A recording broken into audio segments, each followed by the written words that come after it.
আসসালামু আলাইকুম ভিউয়ার্স, কি অবস্থা, কেমন আছেন? আশা করি অনেক অনেক ভালো আছেন। আমি আপনার দয়ায় অনেক অনেক ভালো আছি। তো আজকে দেখাবো যে নগদ ইসলামী অ্যাকাউন্ট কিভাবে করবেন ম্যানুয়ালি। মানে এটা হচ্ছে ইউএসডিতে কিভাবে নগদ রেগুলার অ্যাকাউন্ট থেকে ইসলামী অ্যাকাউন্টে রূপান্তরিত করবেন আজকে এই ভিডিওতে দেখতে পারবেন। এই যে সর্বপ্রথম আমি হচ্ছে ইয়াতে ঢুকলাম, ডায়ালে ঢোকার পরে আমি *167# ডায়াল করবো।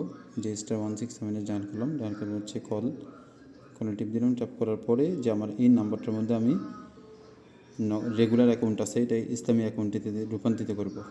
এই যে যাওয়ার পরে হচ্ছে মাইনগদে যাব 7 নাম্বার। এই যে 7 নাম্বার আমি ট্যাপ করলাম, ট্যাপ করার পরে সেন্ড করলাম। সেন্ড করার পরে তারপরে একটা মেনু আসছে, দেখেন এই মেনুর মধ্যে আমি যাব হচ্ছে চেঞ্জ অ্যাকাউন্ট টাইপ। 6 নাম্বার। এই যে 6 নাম্বারে যাব। এই যে 6 নাম্বারে গেলাম, গিয়ে সেন্ড করলাম। সেন্ড করার পরে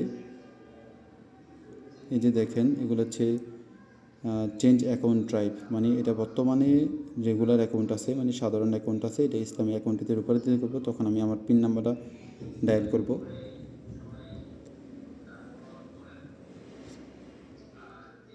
এই যে আমি আমার পিন নাম্বার ডায়াল করলাম। পিন নাম্বার ডায়াল করার পরে এই যে successfully account type change successfully account already successfully হয়ে গেছে, অলরেডি ইসলামী হয়ে গেছে।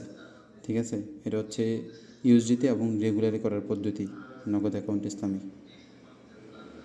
ধন্যবাদ সবাইকে। আশা করি ভালো থাকবেন, সুস্থ থাকবেন এবং ভিডিও ভালো লাগলে চ্যানেলটাকে অবশ্যই সাবস্ক্রাইব করে দেবেন।